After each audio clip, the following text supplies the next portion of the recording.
Persistent heavy rains wreaked havoc throughout Southern California during the winter of 2004-2005. Los Angeles received 37¼ inches of rain that season, making it the wettest year the City of Angels had seen in 121 years.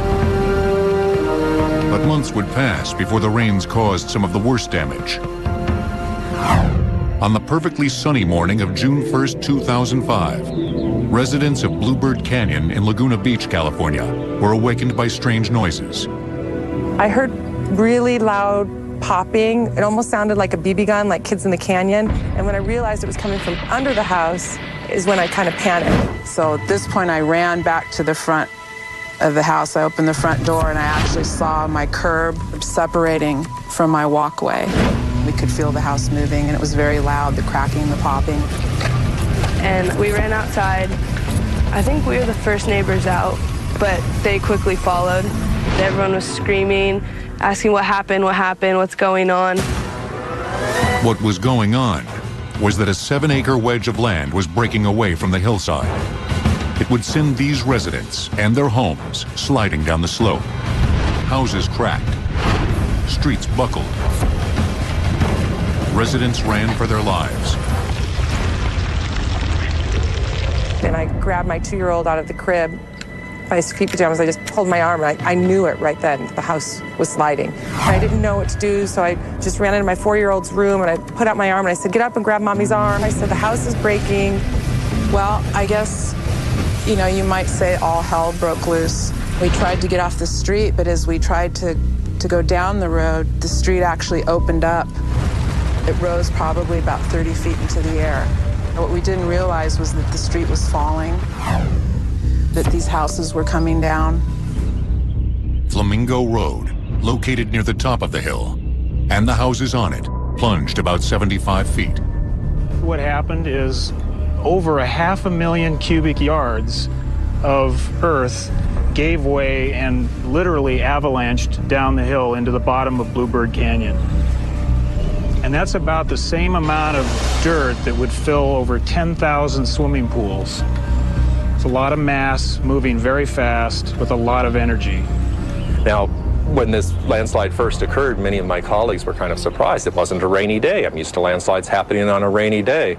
Well, deep-seated landslides like this don't necessarily happen on a rainy day. They happen when the water table has been elevated, and it takes many months for water to percolate down deep into the earth. Usually, seasonal bursts of heavy rain dump 12 to 13 inches on Southern California. The rain runs off before it's absorbed. However, the 30+ inches of rain that soaked the area during 2004-2005 was a persistent rain over a long period of time, saturating the earth from October to May.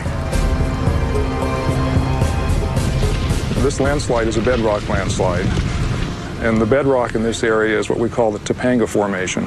And it's a mixture of sands and silts and clays. In particular, there's a layer at a depth of anywhere from 50 to 80 feet. The clay that the landslide failed on is a very plastic clay. And by that I mean when you get it wet, it's a consistency of Play-Doh.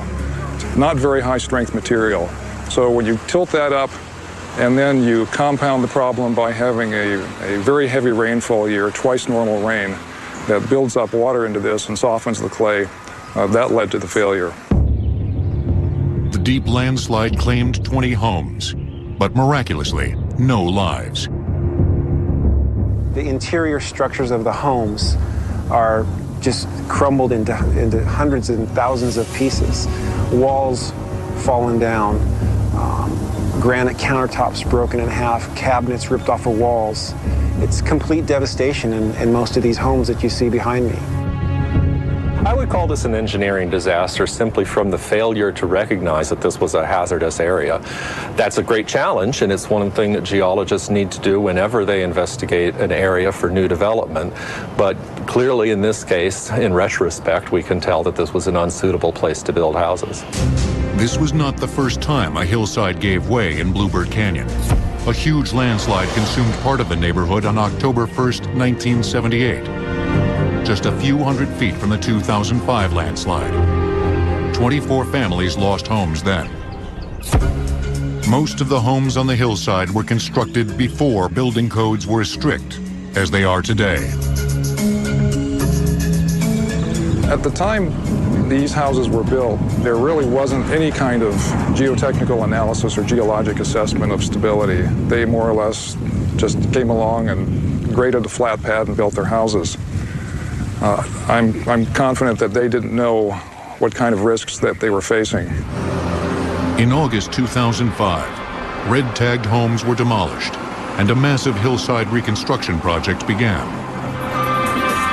We're attacking this slide stabilization in several phases. The first, most important things we have to do are to get the canyon opened up and put in a storm drain system. And secondly, we're going to be stabilizing the headscarp area so that we don't lose more homes and possibly a street up above those homes. We'll be putting in caissons and tiebacks up there. And we'll also be removing all the homes on the landslide and regrading it to seal the fissures and try to establish drainage so that we don't end up with a lot of mud and debris flows. When we're all done with the repair plan, we will have put back the slope that was there before, but way better. It will be anchored into the bedrock like it should have been in the first place, and we'll have put in with it proper storm drains that will, when it rains hard, will collect that runoff and get it underground in a way so that it doesn't saturate the soil and mobilize it again. And it will be a perfectly safe building site following current building codes today.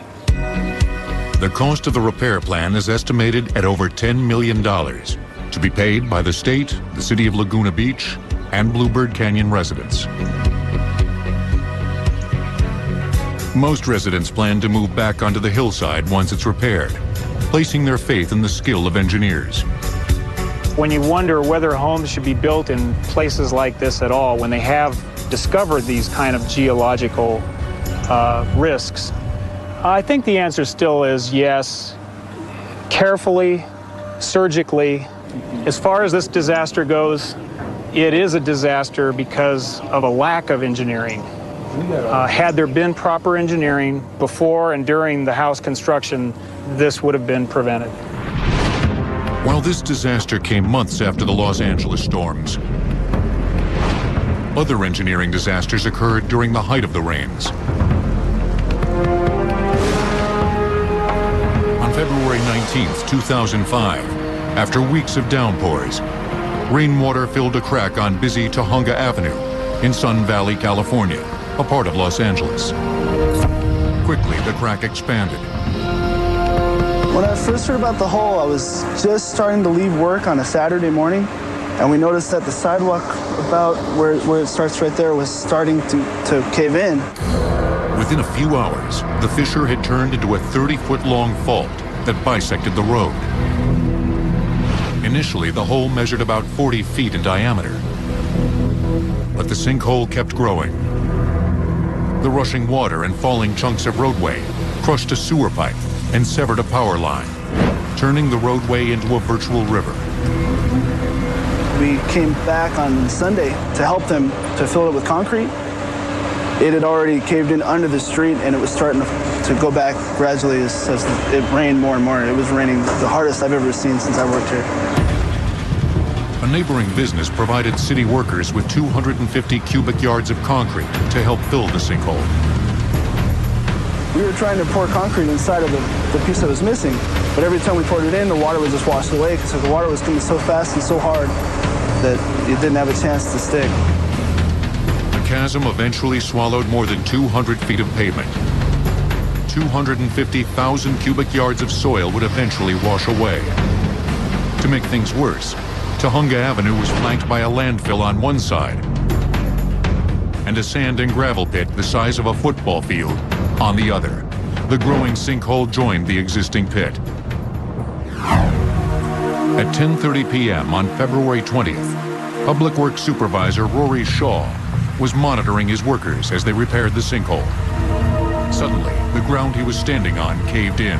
I'm watching him from the other side, and no more, all I hear is this noise and the rumbling of the metal and the wash and the rapids. The truck was parked on a piece of the road that was hanging over, And when it started to crack and they could hear the road breaking away, he tried to run up to the truck. I believe when he got in or he got up next to the truck, the street just caved in and the truck fell in the hole.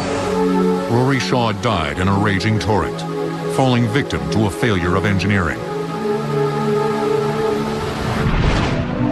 Tahunga Avenue had been built over a dry riverbed, without an underground pipe system or curbside channels to divert rainwaters.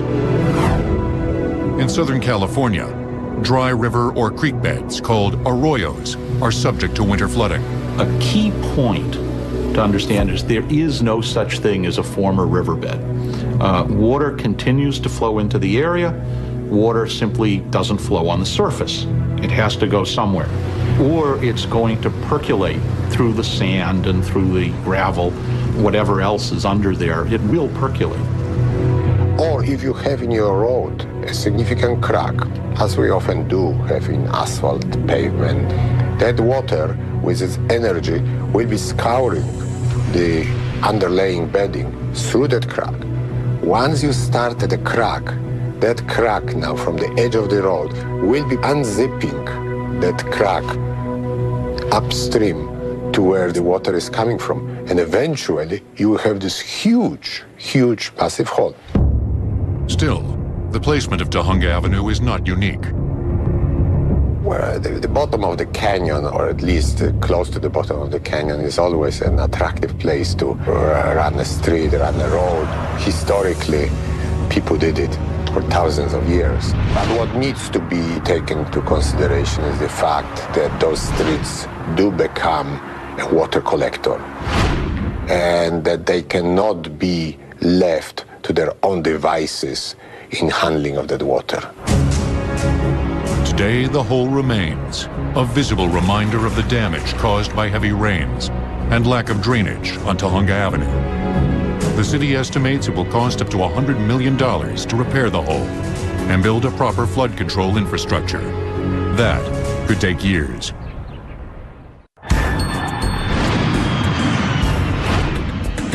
On June 25, 2003, France celebrated the grand opening of Terminal 2E at Charles de Gaulle Airport in Paris. However, an engineering catastrophe would turn jubilation into mourning before its first anniversary. Terminal 2E was part of a projected state-of-the-art core terminal hub for Air France. It was being built to handle up to 17 planes at once and 10 million passengers a year.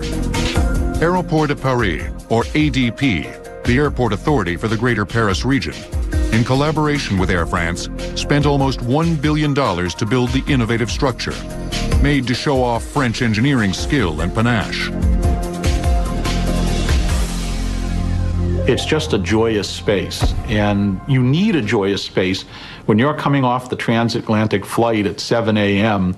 and you're going to be in the airport for a few hours waiting for another flight out. The architecture matters. A structure with no interior columns, the futuristic tunnel was admired by many, including travelers and workers who arrived at the terminal on May 23, 2004. 11 months after opening celebrations, suddenly, several tons of concrete, steel, and glass collapsed as a 98-foot section of Air France's boarding lounge roof fell in. It's very long, but it's also huge in the span. It's nearly 100 feet wide. The concrete on one side slid off the support and fell to the ground. On the other side, the concrete literally flattens the roof of the oval, comes to the floor now, sits on the floor there. Huge amount of concrete. Remember, we are talking 1 foot thick concrete. So that's a lot of weight. That's 60 pounds per square foot.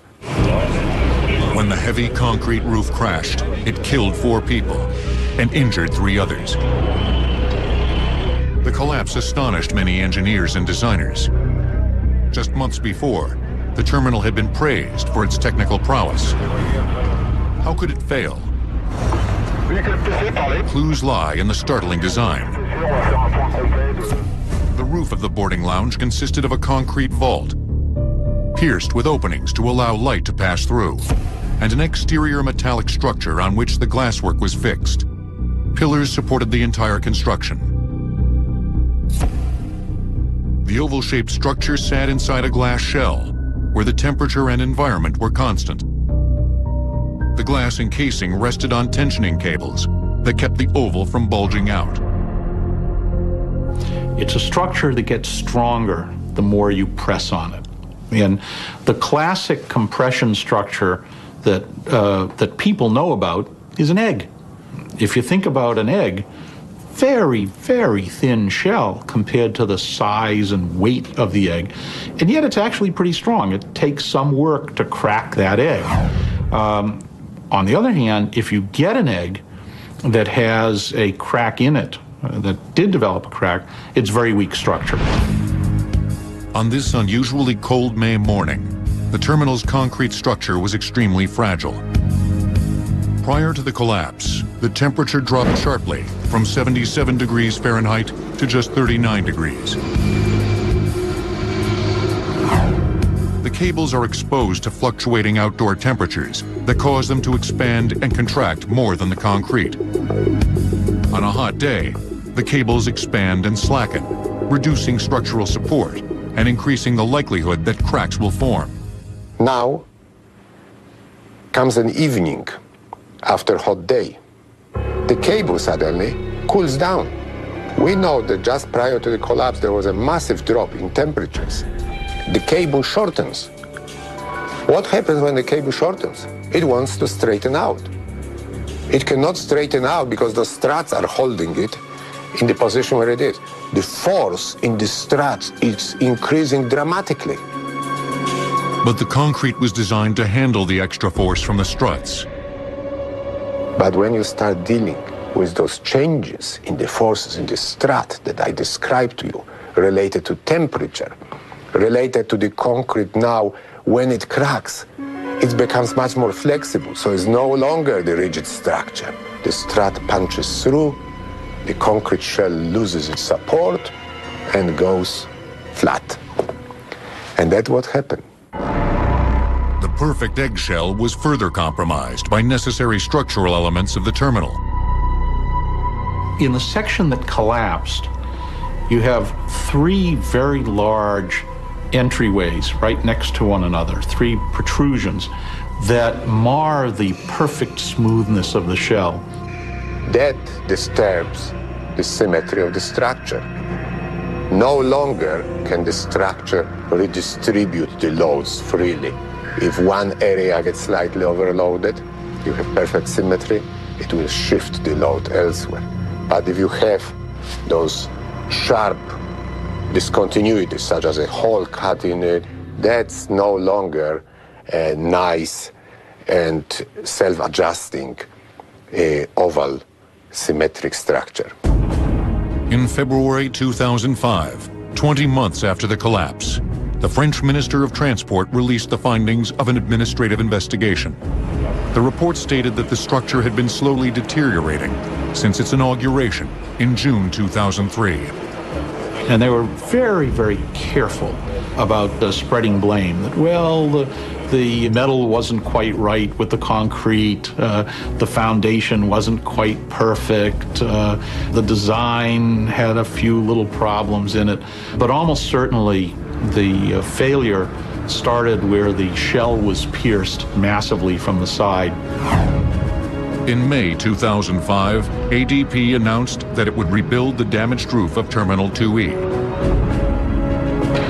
Pierre Graff, president of ADP, said that the only way to ensure passenger safety was to replace the entire curved roof shell.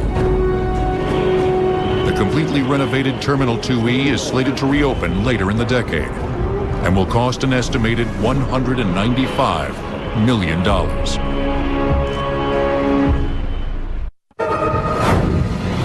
February 12, 1983, a routine shipping run from Norfolk, Virginia to Brayton Point, Massachusetts turned into a fatal voyage and one of America's worst maritime disasters. It was a bad storm. The Weather Bureau called it the worst East Coast storm in 40 years. The Marine Electric bulk carrier, similar to this ship, was transporting more than 24,000 tons of coal. A crew of 34 merchant mariners were aboard. Most of the crew and officers considered the Marine Electric a real milk run. They always knew that they were only 30 miles off the coast, and if something went wrong, the Coast Guard could come out and get them. But as the Marine Electric left the Chesapeake Bay in the early morning hours of February 11th, bad weather off the coast was setting a fatal scenario in motion. Then, in the dead of night on February 12th, the situation aboard the coal carrier went from uneasy to desperate. And it was about 1:30 when the ship was getting into trouble. The seas, they were breaking, coming right down the deck, down to number 2 and 3 hatch. We said we're in very serious trouble. Her bow was noticeably heavier as the ocean waves crashed onto the deck. Less than 2 hours later, the Marine Electric was listing to starboard and going down in 29-degree water. So we started to lower the lifeboat, starboard lifeboat.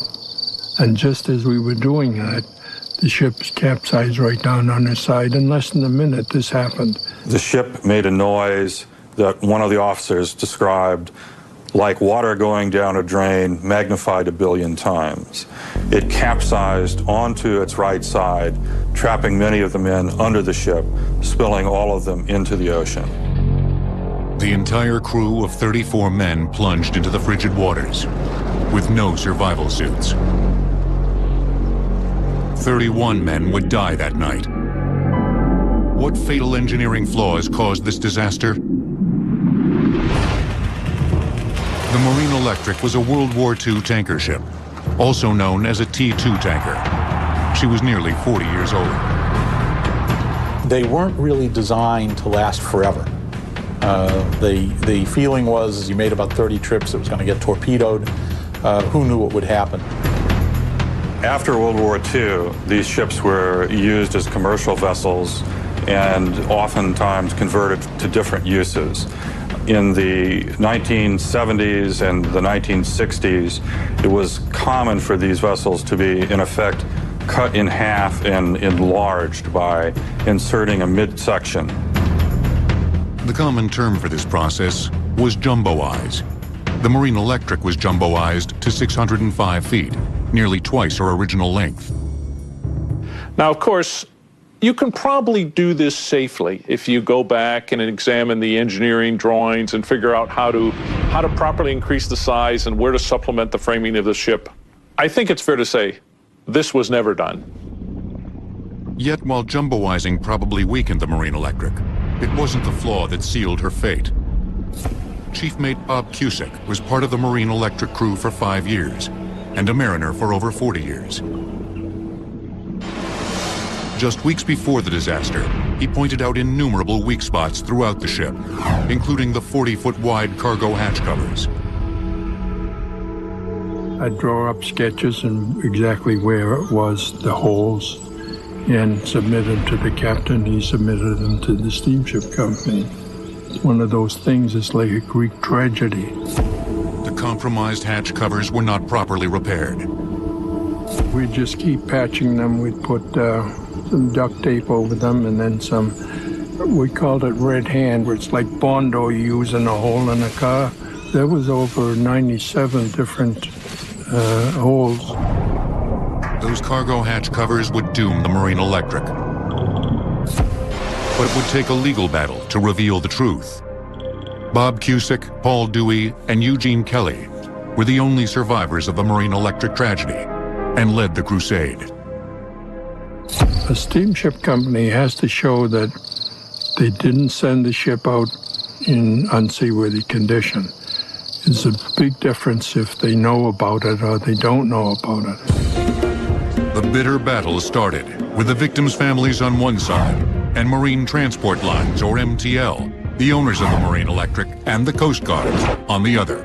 The official Marine Board of Investigation started the week after the ship sank. But unlike other investigations, this one was an investigation that had actual witnesses who had survived.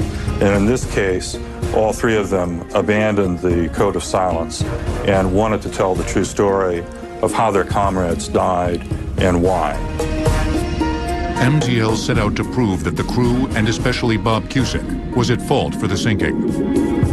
It hired the best underwater divers with the newest high-tech equipment to examine the wreckage.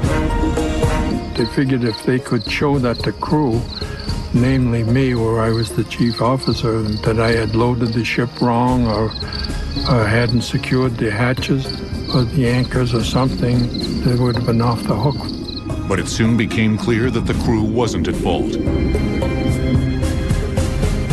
The survivors of the Marine Electric revealed that inspections of the ship, conducted by both the Coast Guard and the American Bureau of Shipping, were cursory at best, and in some instances, completely false.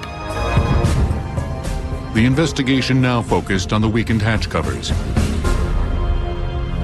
Later testimony would show that the Coast Guard certified that the hatch covers were of a good quality and of a good strength, when the hatch covers at that time weren't even on the ship. What Cusick was able to show on the stand was that the hatch covers were riddled with holes, that the men were so afraid of the hatch covers that they wouldn't walk on them for fear of falling to their deaths into the bottom of the ship. They had patched them and patched the patches. The pounding waves had burst through the disintegrating metal hatch covers and into the number 1 and number 2 cargo holds. Dominic Colicchio, captain in the U.S. Coast Guard, former merchant Marine, and part of the Marine Investigation Board analyzing the Marine Electric sinking, didn't turn a blind eye. He asked the hard-hitting questions and didn't relent under pressure. Because of his tenacity, the final report made an impact well beyond the Marine Electric case. Essentially, the report findings said that a great number of the ships in the American fleet were unsound. The inspections that the Coast Guard had done were inadequate. And the board also said that the American Bureau of Shipping had a conflict of interest in inspecting these ships because their fee was in fact paid by the ship owners. Because of Colicchio's determination, mandates were created to improve the shipping industry and prevent similar loss of life. Well, the legacy of the Marine Electric is a very positive one. Its loss, arguably the worst loss in American commercial maritime history, produced a lot of very positive changes. Number one, there were much tougher Coast Guard inspection standards placed so that these old ships were removed from the water. Secondly, ships that plied the North Atlantic during the winter had to carry survival suits. And the third major reform was the institution of the now famous U.S. Coast Guard Rescue Swimmer Team that helps people who are in very cold water who can't help themselves. In 2001, a memorial was erected at the Massachusetts Maritime Academy to the 31 souls who succumbed to the sea that fateful night. By giving their lives to the ocean, the crew of the Marine Electric actually prevented countless others from suffering the same fate. They left behind a legacy of reform and justice. The aviation industry as we know it today has been shaped by ingenuity, daring, and disaster. One of the most influential disasters occurred the morning of March 31st, 1931. A Fokker F-10A, a tri-motor airplane, was on the field in Kansas City and ready to fly with 8 passengers and crew. It would be their final journey. In fog, ice, and very low cloud cover, Flight 599 suddenly took a nosedive and crashed near Bizarre, Kansas. As we came over that hill, right south of us here, we could see the tail section sticking up right out of the middle of a big pile of rubble. All aboard the plane were killed, including one of America's most beloved heroes, University of Notre Dame football coach Knute Rockne. To this day, he's regarded perhaps as the greatest college football coach that ever lived. But at his day, he certainly was the greatest of that breed. Rockne Rockne led the Catholic University of Notre Dame to 3 national championships and 5 undefeated seasons during his coaching tenure. They do not justify defeat. Those lads do not feel sorry for themselves, but they stick in there and give the best out of themselves until the last whistle blows. Rockne boarded the TWA Fokker F-10A at the peak of his popularity. The United States plunged into mourning when it learned that the sports legend had died. It didn't take long for the aeronautics branch of the government to begin an investigation. It wasn't investigated in the most rigorous manner because, let's face it, there wasn't a lot of experience investigating commercial aircrafts. So there's been a huge amount of speculation about what happened in that crash. When the Federal Civilian Aircraft Agency attempted to investigate this crash, they continually bungled it. At that point, when commercial aviation was getting more prevalent and passengers were flying, and particularly because of the celebrity status of Knut Rockne, they started looking into why it crashed so that we can prevent this from happening again. It had been only 28 years since the Wright brothers flew at Kitty Hawk. The predominant use of aircraft was for U.S. mail delivery, and these planes frequently crashed. By the late 1920s, new airplanes had been developed that had more powerful motors and could accommodate passengers. The airlines were just beginning to coalesce in the late 1920s. It was very novel. Remember, it was only in 1927 that Lindbergh flew to Paris from New York. But the technology was improving literally every month. The passenger airline industry had begun to emerge, and one of the most widely used planes was the Fokker F-10A trimotor. It was made with a steel body, but it had a wooden wing close to 80 feet long, and it was wrapped in a light-painted cotton material. With 3 Pratt & Whitney 420 horsepower engines, the F-10A flew at a top speed of 135 miles per hour. Because it had these 3 engines and all this horsepower, and because it had this huge wooden wing, it had a lot of lift. The wing was bolted to the fuselage, and the motors were bolted to maple blocks built into the wing. Anthony Fokker designed a wooden wing knowing it would be easier and faster to repair. A metal wing needed special parts and tools. Not so with wood. This plane's going to be used all over the world. If it crashes, you got to be able to fix it. So you're going to have a lot more people that are used to dealing with wood. Unfortunately, this practical decision would doom the most successful plane on the market. Sifting through the wreckage in the middle of the empty Kansas field, experts in the investigation proposed a number of different theories for what happened. The propeller was broken loose by ice. The pilot flew it into the ground in a spiral. They oversped. There were all sorts of excuses being offered, none of them the result of good investigatory work of the crash. On May 4th, 1931, barely a month after the crash, the government banned passengers from flying in Fokker F-10s, all the while claiming there was nothing inherently wrong with the Fokker aircraft. Finally, the investigators identified the probable cause of the crash. Part of the wooden wing had broken off in mid-flight. It came fluttering down much like a piece of paper 30 seconds to a minute after the plane had hit the ground over here. The Fokker wing was comprised of wooden joints that were glued together. If the wood gets wet with rain or there's moisture that accumulates inside the wing, it tends to separate and the glue joints start coming apart. And that is one of the things that they feel happened with this airplane. So it doesn't have to rot to come apart. It just has to swell in a way that the glue cannot tolerate, and you break up the wing and you still lose the structural integrity. The decision to make a wooden wing was a practical one for repairs. But in reality, such thorough maintenance for the growing fleet of planes and routes was impractical. The government and TWA, who owned the vast majority of the Fokker F-10A airplanes, weathered the disaster with little fallout. However, Anthony Fokker and his airplanes in the U.S. were virtually done in. Soon the entire fleet of F-10 planes was disassembled and burned. No one wanted to fly in them, and new regulations for inspections were too costly to consider. With the loss of Fokker and his fleet, however, The race was on to engineer a new plane. Well, if Knut Rockne had never crashed, would we still be flying around in wood Fokker trimotors? I don't think so. But the market would have evolved very differently. Disaster tends to spur technological innovation. In the aftermath of the Rockne crash, Jack Fry, the owner of TWA, contracted Donald Douglas to build a new, bigger, and better plane. This was the dawn of the DC-3, the plane that many believe was one of the best passenger planes ever made. The Walt Disney Concert Hall opened on October 23, 2003 in Los Angeles. It was lauded in the world's press as one of the most beautiful, dramatic, and innovative structures ever built.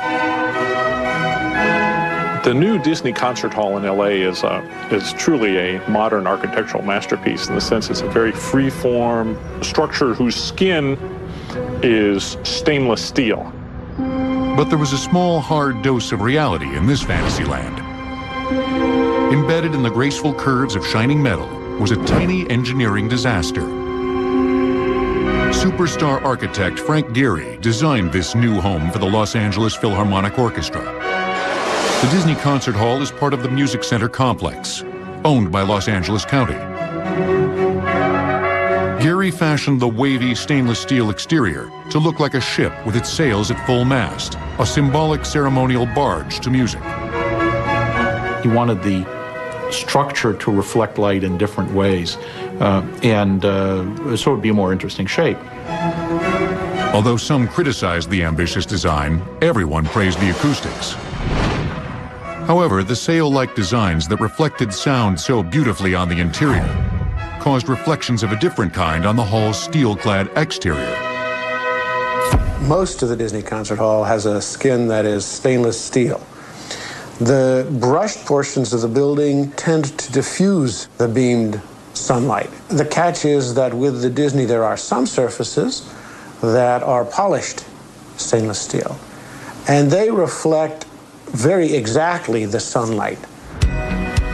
Two areas on the building featured polished stainless steel: the roof of the Founders Room and the marquee above the adjoining Red Cat Theater. Although these reflective areas only made up about 2% of the building's skin, they caused positively sizzling problems. Sections of the wall are concave, so they focus the sun the same way a parabolic mirror would focus the sun. And so instead of having just the intensity of a sun reflecting back at you, you might have the intensity of 20 suns reflecting into your window all at once. And that's severe. Nearby condominium residents got a blistering dose of this focused sunlight. Certain residents were unable to use their own living rooms because of the heat, and their air conditioning bills skyrocketed. A flat panel like this, the light will come in, and just like a mirror, will go out parallel. You'll see the image. If you're standing over here, you'll see the image of the sun, for example. If we imagined that this were curved, then what would happen is all of that light gets focused into some point in front of this. If it's a very tight curve, the point is very close. If it's a very flat, open curve, the point is very far away. Not only did adjacent structures get overheated, the physical space around the concert hall was heating up too. You had measurements being made on the sidewalk of 140 degrees. If the heat wasn't bad enough, certain traffic intersections were precariously close to receiving a blinding glare, which could have proven deadly for pedestrians crossing the street. The county responded immediately. If you're going to cure the solar concentration problem, you have one or two choices. You can change geometry of the mirror or destroy the mirror. A computer model simulated the shifting position of the sun at half-hour intervals over a 365-day period. This study determined which stainless steel panels were the worst offenders, based on time of day and season. LA-based Schiller & Associates conducted the study and assisted Gehry in exploring different remedies to the problem. And what we did was we tested different solutions. We just used one of the panels from the building and put different films on them, and we tested each of the surfaces to see what the different specularity would be. And some of the surfaces where a big aesthetic change may have solved the problem, but would have been a wildly different building. And I don't know whether you can see the difference in the way that the different surfaces reflect. You can see that there are certain moments when the focal point passes right through your eye. In March 2005, the sails on the Disney Hall lost a little of their luster when work crews began sanding the problematic panels. The best solution, the one that had the least aesthetic impact, but still was sufficient, was to sand the surface. We found that a combination of straight vibrational sanding followed by orbital sanding took care of the specularity. It took 6 weeks and $60,000 to complete the process. Mission accomplished. Heat and glare dissipated. Most people cannot tell that it's been treated. Those who do, I think, seem to find it interesting. This engineering disaster may have been minor, but with modern building materials and a growing desire to push the architectural envelope, new dangers could be right around the next curving corner. The heat island effect is something that goes on in cities now. In fact, cities now are so crowded full of inanimate surfaces that when the sun shines, they get hot.